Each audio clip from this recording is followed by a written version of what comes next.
안녕하십니까, 장 대표입니다. 자, 소개될 코인은 이더리움 클래식 코인입니다. 자, 이더리움 클래식 어떻습니까? 지금 현재 차트는 주봉의 모습을 보여주고 있습니다. 자, 주봉에 여기 2024년도 1월 달 들어오면서 상승력이 엄청 높아졌던 시점 여기 보이시죠? 이게 뭐였습니까? 비트코인 ETF가 나오면서 이더리움보다도 이 이더리움 클래식이 더욱더 큰 상승에 대한 기대 가치가 높다라는 부분으로 어디까지 올라갔습니까?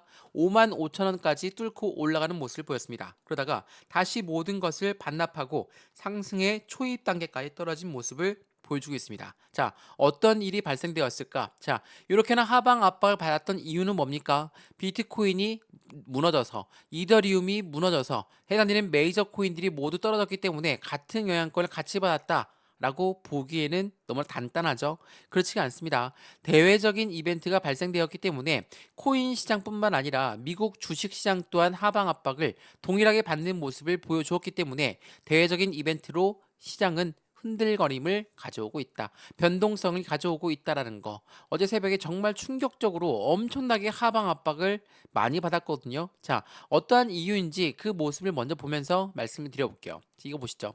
자, 어제 날짜 미국의 경제 지표 발표가 있었는데 이게 굉장히 중요한 지표 발표였거든요. 자, 다다음 주에 기준금리를 결정하는 부분에 대해서 FOMC 미국 연준의 회의가 열립니다. 근데 9월 6일 어제 날짜로 이 보시면 비농업 고용지수 8월 달에 예측치는 164K였는데 142K까지 떨어졌습니다. 자, 이거 지난번과 똑같죠? 노동시장을 믿고 있었는데 노동시장이 무너지다 보니까 미국 연준 너희들이 기준금리 인하하는 시점을 놓친 거 아니냐? 충격적인 경제 상황이 안 좋다. 경기가 악화됐다라는 부분.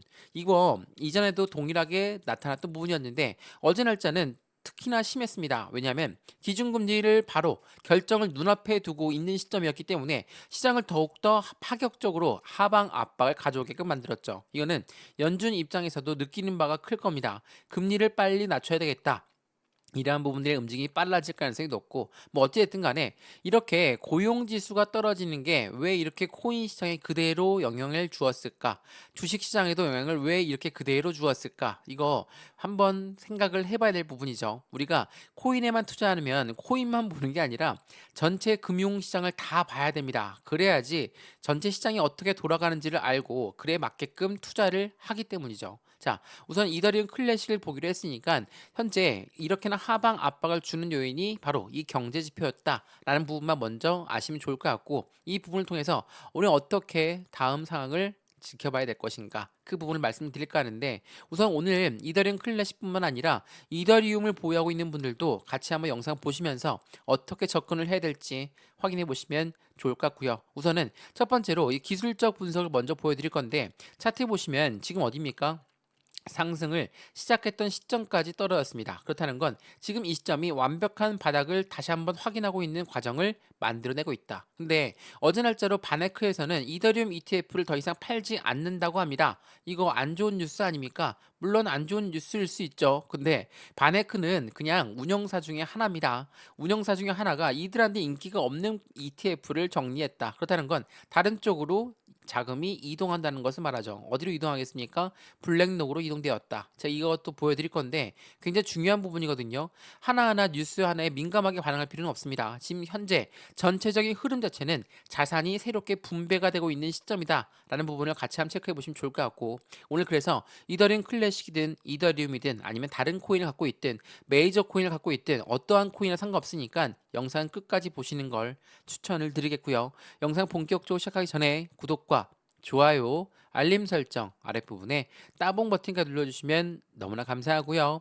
전화번호도 말씀을 드릴게요. 전화번호가 010-6531번에 7908, 6531에 7908번 여기다가 숫자 1번입니다. 문자 한 통만 넣어주시면 이 모든 부분 먼저 문자 넣어드릴 거거든요. 우선 저한테 문자 넣어주신 것도 무료, 제가 답장 넣어드린 것도 무료니까 먼저 문자를 무료로 받아보시고 마음에 든다 그럼 그대로 진행하셔도 됩니다. 근데 문자 보면 잘 모르겠다면 카톡방 주소도 같이 넣어드릴 거니까 들어와서 같이 한번 판단해 보시죠. 이 카톡방도 다 무료입니다. 지금 영상도 무료고 다 무료니까 받아보시고 먼저 확인해 보시는 걸 다시 한번 추천드릴게요. 먼저 받아보셔야지 어떠한 이야기를 하고 있는지를 알 수 있는 거니까 그 부분 체크해 보시면 더욱 좋겠습니다. 이해되시죠? 자, 그러면 오늘 이더리움 클래식 그리고 이더리움 영상 본격적으로 시작을 해보겠습니다. 자, 말씀을 드렸던 2024년도 1월 달에 비트코인 ETF가 나왔을 때 상승력이 엄청나게 높았죠. 이더리움이 아니라 이더리움 클래식이 왜 이렇게 상승력을 높았냐? 자, 이 뉴스를 보시면 이해가 빠르실 거예요. 자, 한번 보시죠. 자, 원조 이더리움은 누구라고 합니까? 바로 이더리움 클래식이라고 합니다. 자, 이더리움 클래식이 원조 이더리움이다 보니까 비트코인 현물 ETF 상장 소식에 50%의 급등력을 만들었다. 당연히 이더리움이 그 다음 타겟팅은 당연히 알고 있었죠. 이더리움 ETF는 당연히 나왔고 그 부분 관련해서도 그의 수혜가 이더리움 클래식이 가져갈 것이다. 왜 이전에 이더리움 머지 업데이트에도 가장 큰 수혜를 가져간 것은 바로 이더리움 클래식이었습니다. 그렇기 때문에 이번 이더리움 ETF도 이더리움 클래식이 더욱더 큰 상승력을 가져갈 것이다. 근데 결국은 어떻게 했습니까? 이더리움 ETF가 나왔는데 자산이 계속적으로 새롭게 분배가 되고 있는 시점에서 대외적인 이벤트, 뭐 미국의 경기 침체 우려가 발생되었다. 마운트 곡스의 매도 물량이 나온다더라. 독일 정부의 매도 물량이 나왔다. 이러한 부분들이 시장을 크게 압박하면서 어떻습니까? 비트코인 또한 1억을 찍고 내려왔고 이더리움 또한 하방 압박을 받고 있는 현재 시점에 어제 날짜로 또 한 번 경기 침체 우려가 발생되면서 시장을 더욱더 크게 눌렀다라는 거. 다만 이 경기 침체 우려도 드릴 말씀이 많은데 경기 침체 우려 같은 경우는 중앙은행들이 움직임을 가져갈 수밖에 없어요. 그 무엇을 말하느냐? 자, 이것도 한번 보시죠. 제가 이 비트코인 미국 경제 상황, 경제 둔화에 대해서 5만 6천 달러까지 떨어졌으며 횡보했습니다. 근데 이 경기가 둔화되었다라는 것은 무엇을 말합니까? 중앙은행들이 이제 움직임을 가져올 때가 되었다. 이게 어떤 말이냐면 우리가 코로나 시즌 다 기억나시죠? 코로나 때 정말 힘드셨죠?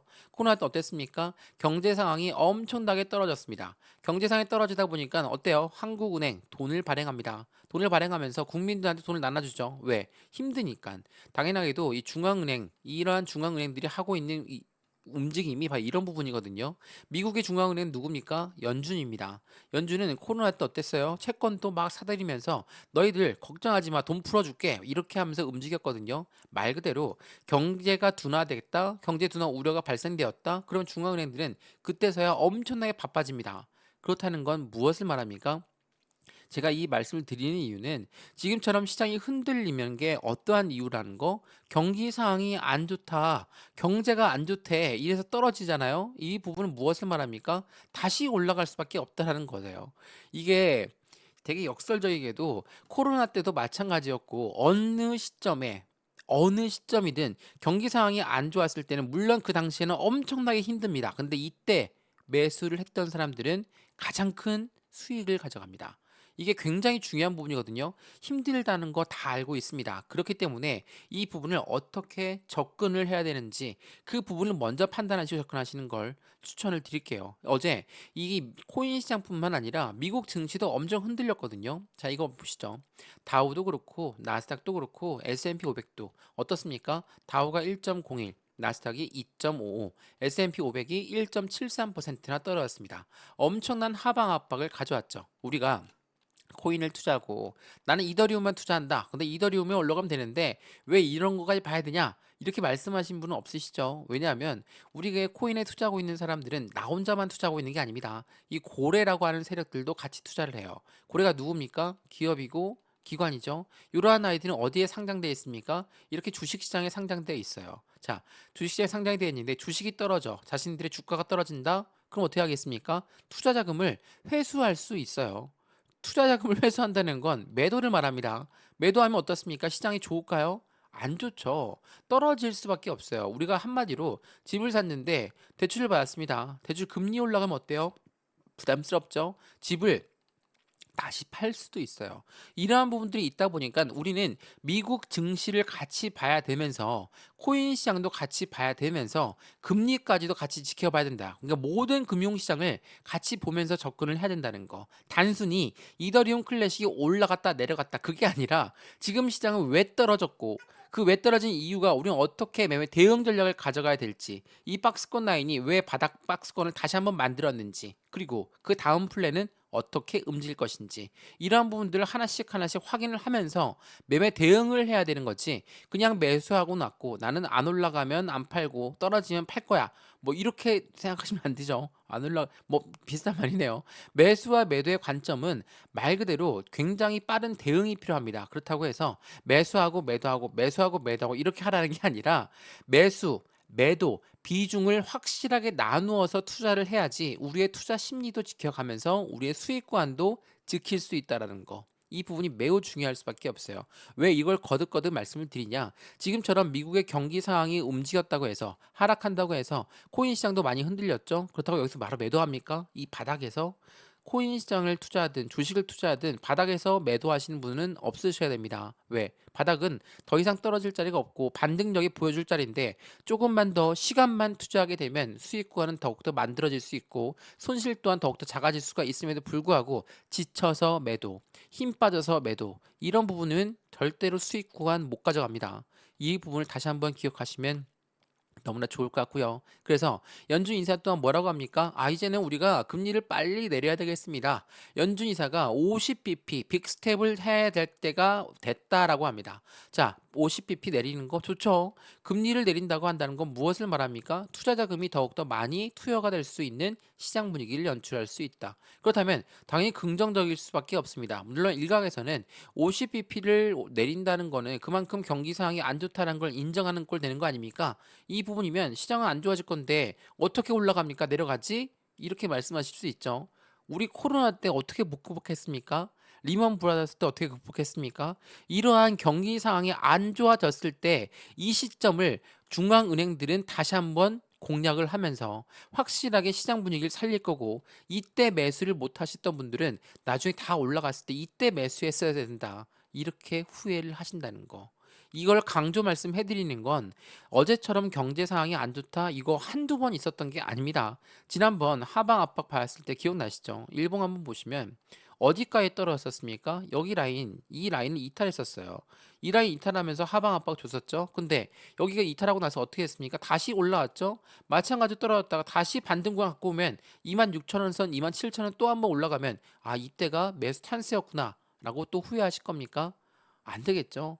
제가 이 말씀 강조 말씀 해드리는 겁니다. 그래서 우리가 투자를 매수를 하든 매도를 하든 주식에 투자하든 코인 시장에 투자하든 어떠한 금융시장이든 전체 금융시장은 같이 연결되어 움직일 수밖에 없으니까 왜 떨어지는지 그 이유가 뭔지 또한 그 이유를 통해서 우리는 어떻게 대응을 해야 되는지 이게 중요한 거라는 걸 다시 한번 체크해 보시면 더욱더 좋을 것 같고요. 이 모든 부분 거듭 말씀드리지만 문자를 먼저 넣어 드릴게요. 상단에 전화번호 다시 한번 말씀드리겠습니다. 전화번호가 010-6531번에 7908 6531에 7908번에다가 숫자 1번입니다. 문자 한 통만 넣어주시면 이거 모두 다 입력해 드릴 거니까 영상도 무료로 보고 있으시죠? 저한테 문자 넣어주시는 것도 무료, 제가 답장 넣어 드리는 것도 무료인 거 다시 한번 체크해 보시면서 문자와 카톡방 모두 가져가셔서 무료로 확인을 해보시고 함께 투자하시면 더욱더 좋을 것 같습니다. 이해되시죠? 자, 그러면 영상 이어가 볼게요. 이더리움 클래식, 그러면 어떻게 움직임을 가져갈 것이냐? 이거 한번 보세요. 이더리움 2024년 최저치의 하락을 보여주고 있다. 비트코인도 급락을 했다. 이게 오늘 아침부터 나왔던 뉴스거든요. 자, 암호화폐 선물도 청산당했다고 합니다. 이제는 확실한 바닥이라는 것을 계속적으로 보여주고 있는 게 이러한 뉴스들을 통해서 확인할 수 있어요. 이러한 뉴스가 나왔다는 것만으로도 시장은 확실한 공포 분위기가 조성되면서 섣불리 매수하지 않습니다. 섣불리 매수하지 않는다는 건 무엇을 말합니까? 이제는 매도 물량도 확실히 더 나올 것이고 그 물량을 다 받고 있는 세력들이 그 부분을 확인하고 있다. 제가 이걸 말씀을 왜 드리냐면 예전에 비트코인 ETF 나왔을 때 어땠습니까? 되게 좋았죠. 다들 좋았습니다. 근데 그냥 비트코인 ETF 나오고 나서 막 또 올라갔습니까? 그렇지가 않죠. ETF 나오고 나서 한 달 동안 떨어졌습니다. 비트코인은 ETF에 대해서 확실히 ETF가 좋은 건가 나쁜 건가 고민하는 시점이 한 달간 이어졌어요. 왜 그랬냐? 자, 보세요. 비트코인 화물 ETF 선점 효과에 대한 노림수가 있다고 합니다. 이거 제가 비트코인 ETF 설명해 드리면서 많이 설명해 드렸는데 어떠한 노림수인지를 보니까 보시면 월가라는 세력은 코인 시장 진입을 준비하면서 비트코인을 먼저 매집하고 나서 ETF를 출시할 것이다. 선순위가 뭡니까? 매집이에요. 매집이란 건 뭐죠? 일반 매수와 똑같습니까? 그렇지가 않죠. 매수는 시장가로 매수해도 매수는 매수예요. 근데 매집은 올라가던 것도 다시 끄집어내려서 확실한 저점에 매수하는 것을 뭐라고 합니까? 매집이라고 해요. 고래라고 하는 세력들은 이 부분을 통해서 비중을 늘리고 있다. 선점을 하려고 노림을 수를 가져가고 있다라는 거. 이 부분을 보시면 어떻습니까? 아, 지금 시장 분위기가 공포감이 조성되고 있으니까 떨어지겠다. 떨어지겠는데 그 물량을 저점에 누가 잡고 있다? 고래가 잡고 있다라는 거. 이게 매우 중요할 수밖에 없습니다. 근데 이렇게 말씀하신 분 있더라고요. 고래는 계속 매수만 합니까? 아니죠. 고래가 어떻게 매매 대응합니까? 고래는 자전거래를 돌립니다. 여기 위에 매도 줌을 걸어놓고 아래 매수 줌을 걸어놔요. 이게 뭔 말이냐면 못 올라가게 막죠. 매 저항대가 많다라고도 표현하니까 저항대가 많고 맞고 떨어집니다. 맞고 떨어진 물량 다시 매수를 받아요. 이게 바로 고래가 하는 자전거래라는 거. 자전거래는 매도도 하고 매수도 하는 겁니다. 그에 맞게 비중은 매수 쪽에 더 또 많이 비중이 드러나겠죠. 이래서 고래들이 비중을 늘린다는 거. 이게 굉장히 중요할 수밖에 없다라는 걸 다시 한번 체크해 보시면 좋을 것 같고요. 그래서 어제 날짜도 마찬가지입니다. 전날 비트코인, 이더리움, 현물 ETF가 순유출되었습니다. 이것도 공포감이 자극되죠. 아, ETF 펀드라는 것은 당연히 고래들의 자금이 유입되어 있을 건데 이 고래들이 매도가 나온다는 거 당연히 가격은 급락으로 이어질 수밖에 없다. 당연히 무서울 수밖에 없습니다. 근데 그 내용을 좀 까보면 이거 보세요. 서두에 말씀드렸던 바네크가 이더리움 선물 ETF의 판매를 중단합니다. 이제는 더 이상 팔 수가 없게 됐습니다. 운용자산 규모, 투자자의 관심 등을 포함한 모니터링 결과에 따른 결정입니다. 라고 합니다. 근데 이걸 보시죠. 자, 말씀드렸던 이 블랙록이 해당되는 블랙록은 누굽니까? 이 블랙록이 누군지 중요하겠죠. 1경단위로 움직이는 투자자문 운용사입니다. 1경단이에요. SEC도 이 블랙록의 말이라면 꿈뻑 죽습니다. 자, 보세요. 9월 7일 오늘 날짜 나왔던 뉴스인데 이더리움 현물 ETF 해당되는 전날 593만 달러가 순유출되었다. 이거 다 나갔다는 이야기 아닙니까? 근데 이 블랙록은 477만 달러가 순유입이 되었고 그레이스케일에서는 1070만 달러가 순유출됐습니다. 순유출되고 다시 그게 순유입되고 이 부분에 반복되는 게 무엇을 말합니까? 서두에도 말씀드렸지만 자산이 지금 새롭게 분배가 되고 있는 시점이라는 거. 이게 굉장히 중요할 수밖에 없어요. 자산이 새롭게 분배된다? 당연히 고래들 입장에서는 투자자입니다. 우리 같은 투자자예요. 얘네들이 그냥 묻고만 둡니까? 그렇지가 않아요. 수수료 저렴한 곳으로 이동하고 수익률 높은 곳 쪽으로 이동하는 게 바로 고래들, 똑같은 투자자의 입장이라는 걸 다시 한번 체크해 보시면 너무나 좋을 것 같습니다. 자, 어떻습니까? 이더리움 클래식 물론 힘든 시점 맞죠? 엄청나게 힘든 시점 맞습니다. 다시 상승을 했던 부분을 모두 다 반납하고 다시 원점가에 떨어졌으니 답답할 수밖에 없죠. 근데 지금 이 시점을 다시 한번 생각해 보면 이 시점부터 다시 상승 구간을 가져간다? 그러면 나는 지금부터 수익권을 더욱더 크게 가져갈 수 있겠죠. 물론 나는 그 전에 매입 단가 높다라고 하시는 분들은 그냥 가만히 들고 있겠습니까? 아니죠. 추가적인 매수 타이밍과 신규 매수 타임을 잡아서 매입 단가를 낮추고 수익권 높이는 부분이 필요하겠죠. 이러한 부분을 하려면 매수와 매도의 관점은 어떻게 가져갈까? 비중 관리는 어떻게 해야 될까? 또한 앞으로 수익권은 어떻게 만들어갈 수 있을 것인가? 이러한 부분들을 체크해 보시면서 확실한 수익을 안정적으로 만들어 가시는 걸 다시 한번 추천드리고요. 이더리움 클래식 지금 힘든 시점이지만 다시 바닥입니다. 이 바닥에서 어떻게 대응하냐에 따라서 우리들의 수익은 천차만별로 틀려질 거라는 거 제가 자신 있게 말씀드리고요. 이런 모든 부분들 안정적인 투자 함께해서 확실한 수익을 크게 만드시면 너무나 좋을 것 같습니다. 이해되시죠? 자, 이더리움 클래식 영상 여기까지입니다. 영상 유익하였으면 구독과 좋아요, 알림 설정 아랫부분에 따봉 버튼을 눌러주시면 너무나 감사하고요. 전화번호 말씀을 드릴게요. 전화번호가 010-6531번에 7908 6531에 7908번 여기다가 숫자 1번입니다. 문자 한 통만 넣어주시면 이 모든 부분 먼저 문자 넣어드릴 거니까 지금 저한테 문자 넣어주신 것도 무료고 제가 답장 넣어드리는 것도 무료라는 거 거듭 말씀드립니다. 제가 보내드린다 문자도 무료, 카톡방 링크도 무료니까 받아보시고 확실한 수익권을 함께 만들어서 안정적인 투자의 관점 함께 하시면 더욱더 좋을 것 같습니다. 이해되시죠? 영상 여기까지입니다. 언제나 성공적인 투자 정말 진심으로 기원합니다. 감사합니다.